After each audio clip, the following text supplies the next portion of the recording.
नमस्कार फ्रेंड्स, आप सभी को एक बार फिर से हम लोग स्पेशल सेंटेंसेस का आसान ट्रांसलेशन को लेकर के हाजिर हैं। और अभी तक अगर आप लोगों ने चैनल को सब्सक्राइब नहीं किया है तो चैनल को निश्चित रूप से सब्सक्राइब कर लें। कई हम लोग इसके पार्ट्स को देखेंगे। आज हम लोग पार्ट 2 को देखेंगे। पिछले दिन हम लोगों ने देखा था कि कुछ ऐसे ट्रांसलेशन हैं जिनका structure subject plus two have plus V1, अर्थात जैसे मुझे जाना है आई हैव टू गो, उसे खाना है ही हैज टू ईट, उसे बाजार जाना है he has to go to market, उसे पढ़ने के लिए विद्यालय जाना है he has to go to school to read, उसे कलम खरीदने के लिए बाजार जाना है he has to go to market to buy a pen। इस तरह के वाक्यों को हम लोगों ने देखा था। थोड़ा उससे आगे बढ़ते हैं। अब जैसे मान लीजिए कि मुझे आना है I have to come, मुझे आना पड़ेगा, यह जो है एक तरह से फ्यूचर टेंस का है और सिंपल सा इसका ट्रांसलेशन है सब्जेक्ट प्लस शैल या will plus have plus two plus V1, यानी मुझे आना पड़ेगा आई शैल हैव टू कम। इसी तरीके से आप बना सकते हैं उसे बाजार जाना पड़ेगा he has to go to market, उसे यहां पैदल आना पड़ेगा he has to come here on foot, उसे रेलगाड़ी से दिल्ली जाना पड़ेगा he has to go to Delhi by train, उसे बस से समस्तीपुर जाना पड़ेगा he will have to go to Samastipur in bus. इस तरीके से तो उसे विद्यालय जाना पड़ेगा he will have to go to school। इस तरीके से हम इसको बना लेंगे। अब जैसे मान लीजिए कि उसे विद्यालय जाना ही पड़ेगा, उसे विद्यालय जाना ही पड़ेगा, अर्थात यह ऐसा वाक्य है जिसमें निश्चितता का बोध होता है, एम्फैटिक बल प्रदायक वाक्य। तो हम लोग जानते हैं कि जहां निश्चितता का बोध है, सर्टेनिटी का बोध होता है, वहां हम लोग क्या करते हैं कि शैल और विल का प्रयोग उलट देते हैं। जहां सामान्य तौर पर शैल का प्रयोग होता है वहीं सर्टेनिटी के अर्थ में एम्फैटिक सेंस में विल का प्रयोग करते हैं। और जहां विल का प्रयोग सामान्य तौर पर प्रयोग होता है एम्फैटिक सेंटेंस में, वहां शैल का प्रयोग करते हैं। जैसे उसे विद्यालय जाना ही पड़ेगा, तो यहाँ पर ही के साथ विल का प्रयोग होता है, लेकिन ही के साथ शैल का प्रयोग हुआ he shall have to go to school, उसे विद्यालय जाना ही पड़ेगा he shall have to go to school. मुझे विद्यालय जाना ही पड़ेगा, तो ऐसे आई के साथ शैल लगता है, लेकिन सर्टेनिटी के बोध में हम लोग आई के साथ विल का प्रयोग करेंगे। I will have to go to school, उसे प्रतिदिन विद्यालय जाना ही पड़ेगा, तो he shall have to go to school every day, उसे पढ़ाने के लिए प्रतिदिन विद्यालय जाना ही पड़ेगा। He shall have to go to school every day to teach, he shall have to go to school every day to teach। इस तरीके से हम लोग बना सकते हैं। अब इसका अगर हमको नेगेटिव बनाना है तो I have not to come, मुझे आना नहीं है, I have not to come, मुझे नहीं आना है, I have not to come. क्या मुझे आना है? Have I to come, have I to come, क्या मुझे आना है। इस तरीके से थोड़ा सा और आगे चल, मुझे बाजार से 4 बजे संध्या तक घर आना ही पड़ेगा। मुझे बाजार से 4 बजे शाम तक घर आना ही पड़ेगा। तो I will have to come home from market by 4 o'clock in the evening. यानी आई के साथ विल लग गया, have to come home from market, और 4 बजे तक, तो 4 बजे तक के सेंस में बाय का प्रयोग लग जाएगा। 3 बजे तक बाय 3 o'clock, 2 बजे तक बाय 2 o'clock।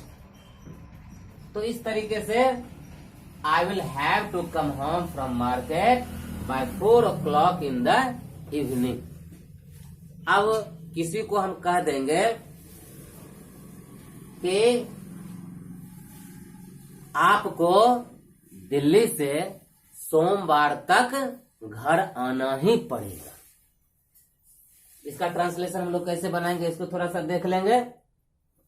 बिल्कुल आसान।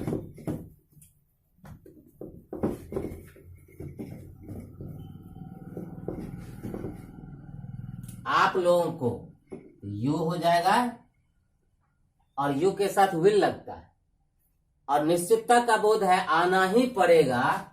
You shall have to come from Delhi by Monday. You shall have to come from Delhi by Monday. अब दिल्ली डी कैपिटल लिखे हैं, क्योंकि वाक्य के बीच में भी है, इसलिए कैपिटल लिखे कि दिल्ली प्रॉपर नाउन, और प्रॉपर नाउन जहां कहीं भी लिखा जाएगा वो हमेशा कैपिटल से ही शुरू हो, क्योंकि प्रॉपर नाउन की खासियत है वो दुनिया में अकेला है, और कोई भी जो दुनिया में अकेला है, एक ही है, वो प्रॉपर नाउन है। और कहीं भी वाक्य चाहे शुरू में हो, चाहे अंत में हो, चाहे बीच में, वो कैपिटल लेटर से ही शुरू होगा। अब इसका हमको नेगेटिव यदि हमको बनाना है तो देखिए नेगेटिव कितना आसान है। जैसे उसे जाना है, उसे जाना है, ही हैज टू गो। इसका नेगेटिव हो जाएगा he has not to go. He has not to go, उसे नहीं जाना है। क्या उसे जाना है? Has he to go, has he to go. इस तरीके से हम बना लेंगे। क्या उसे नहीं जाना है, इसका क्या हो जाएगा? तो has he not to go, has he not to go. इस तरीके से हम सभी वाक्य का हम लोग बना सकते हैं। अब जैसे कुछ और वाक्य को हम देखें, जैसे उसे विद्यालय जाना पड़ेगा, उसे विद्यालय जाना पड़ेगा। इसका नेगेटिव कैसे बनेगा? तो इसका सबसे पहले ट्रांसलेशन बना लेंगे। He will have to go to school. He will have to go to school. इसका नेगेटिव हमको बनाना है, तो कैसे बनाएंगे? विल पहले, अरे ये इंट्रोगेटिव बनाएंगे तो कैसे बनाएंगे? विल पहले आ जाएगा। Will he have to go to school.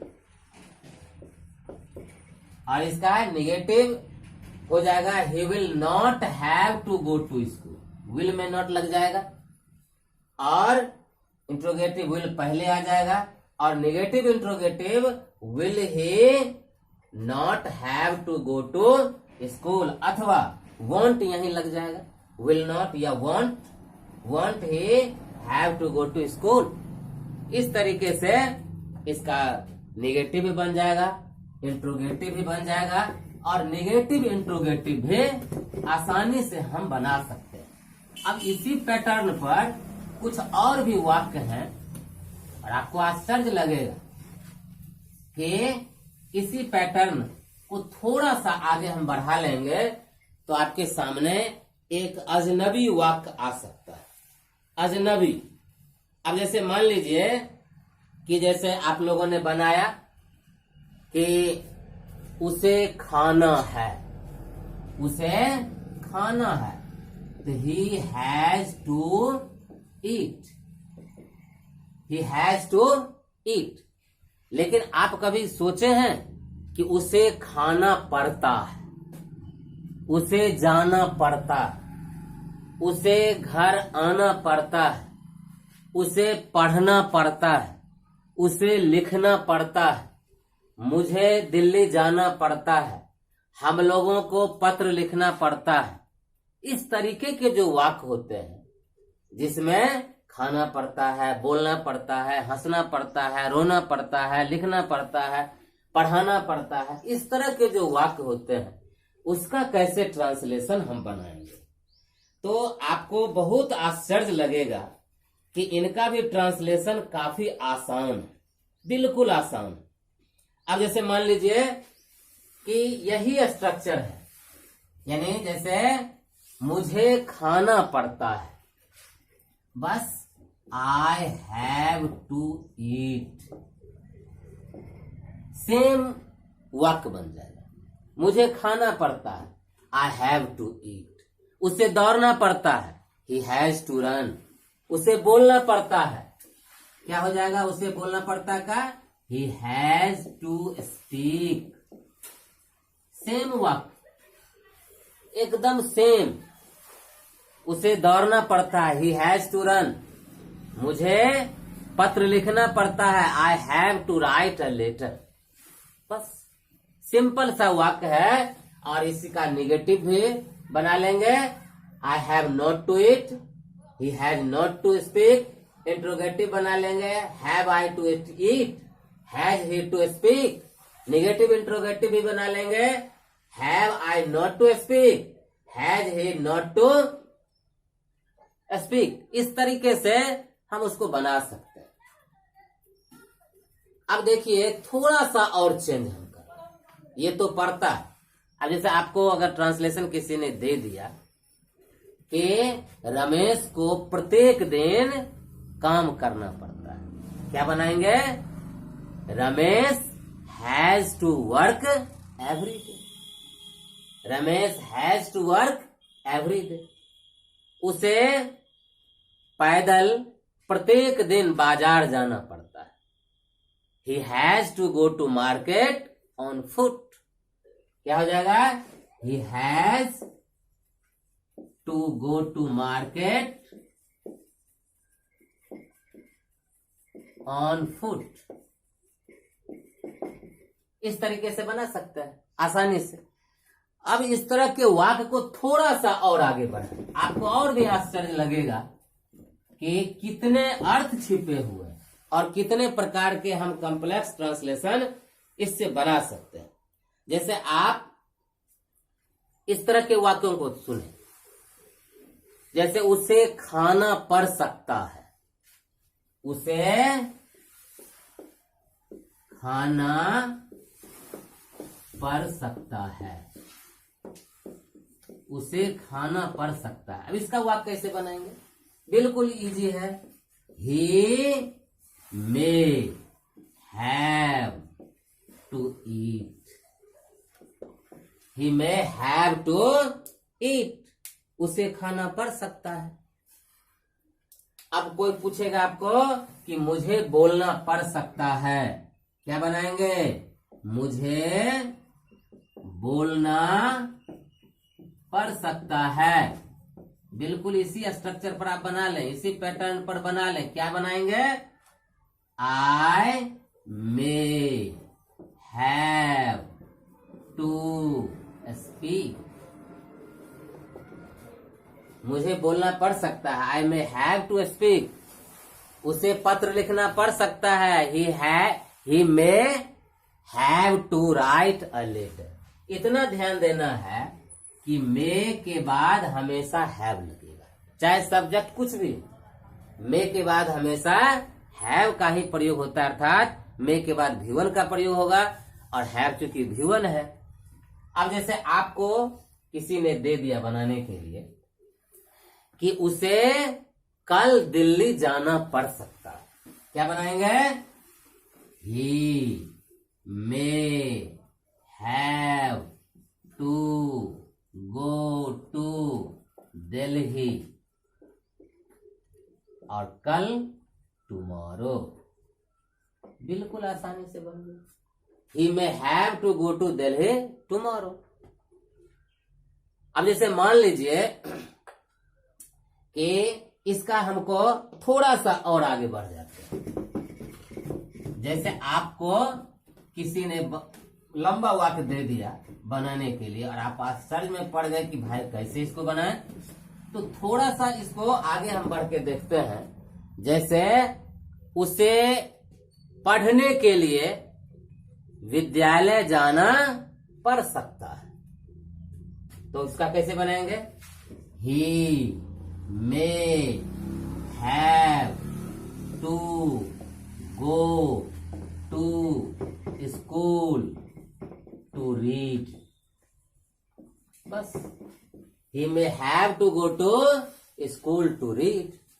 उसे पढ़ने के लिए प्रत्येक दिन विद्यालय जाना पड़ सकता है।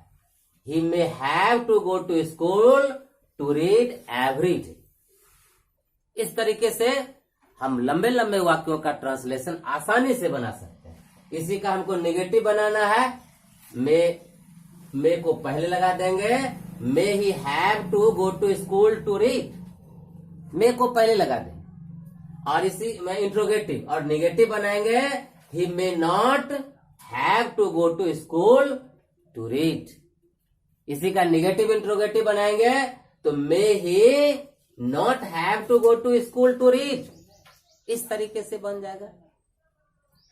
अब देखिए, अब जैसे किसी ने आपको दे दिया कि जाना पड़ सकता है, अब किसी ने दे दिया जाना पड़ सकता था, जाना पड़ सकता था। जैसे उसे खाने के लिए घर जाना पड़ सकता था। इस तरीके के वाक्य तो बस बिल्कुल आसान है।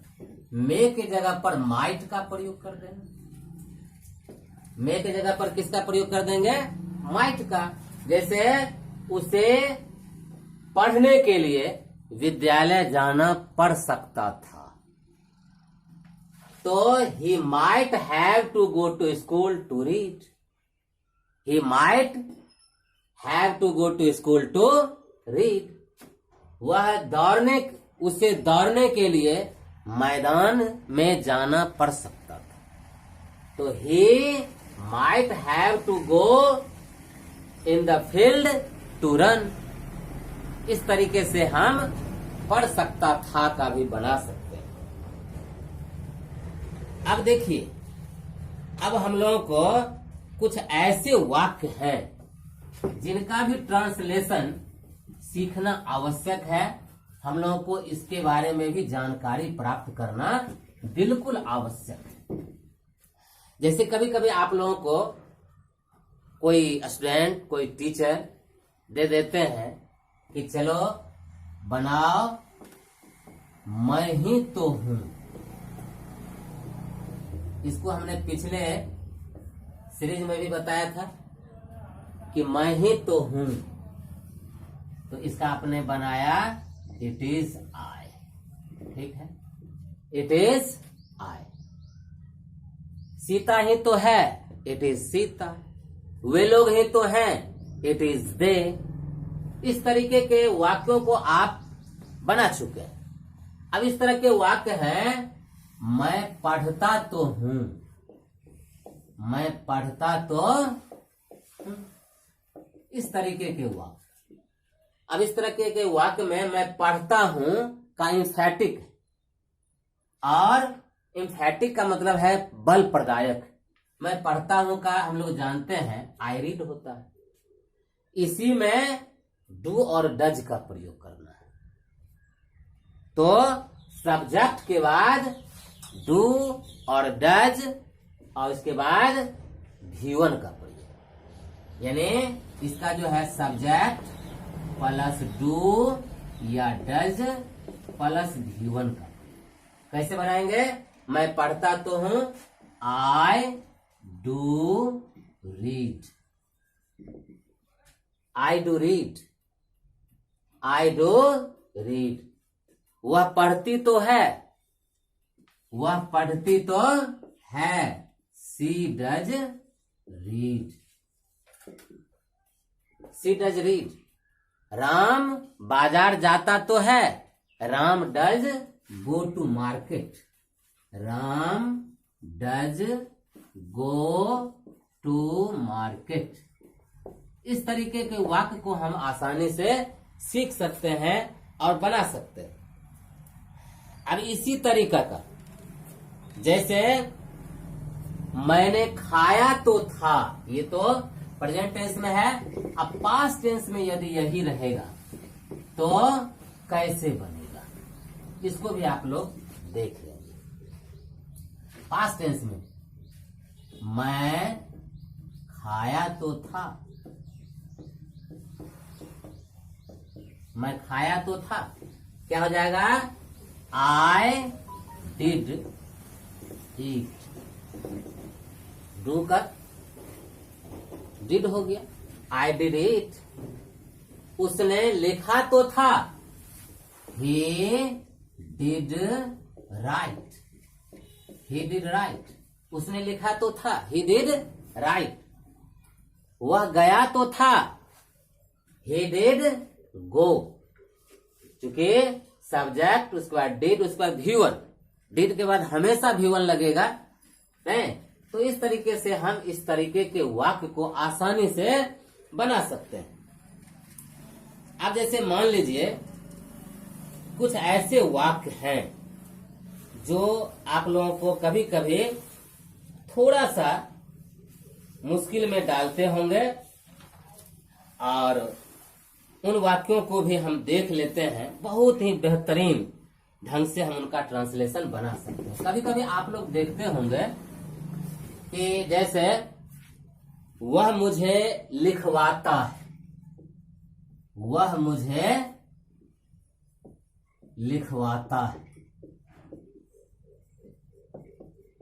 वह मुझे लिखवाता है, वह मुझे खिलवाता है, वह मुझे पढ़वाता है, तुम मुझे हंसवाते हो, आप मुझे बुलवाते हैं, आप लोग मुझे पढ़वाते हैं।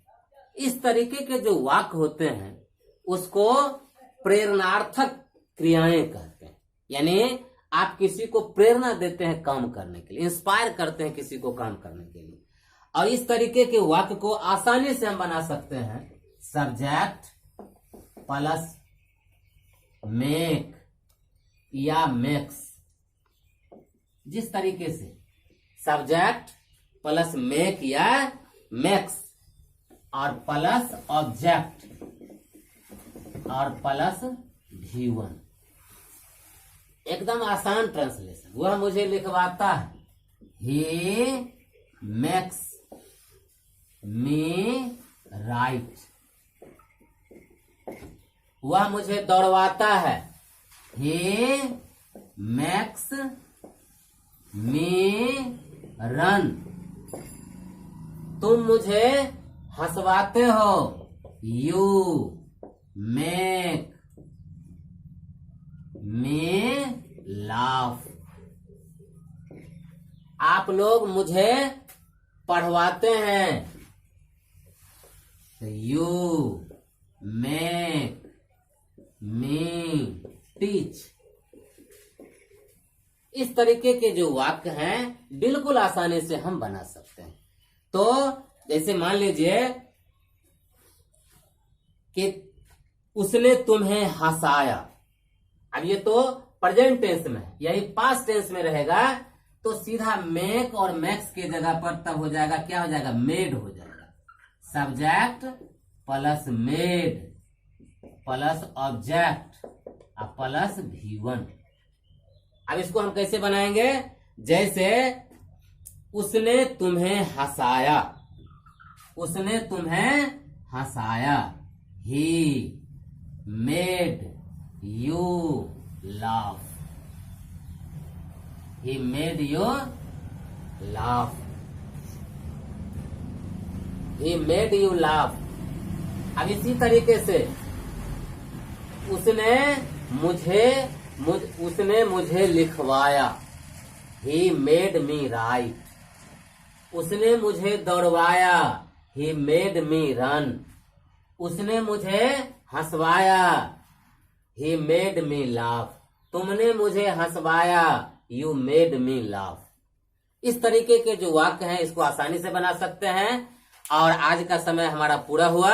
एक बार फिर से हम लोग तीसरे सीरीज में और भी वाक्य को देखेंगे पार्ट 3 में। और तब तक आप यदि इस YouTube चैनल को सब्सक्राइब नहीं किए हैं तो निश्चित रूप से सब्सक्राइब कर लें, लाइक करें, कमेंट्स करें और अधिक से अधिक शेयर करें। आप सभी को बहुत बहुत धन्यवाद।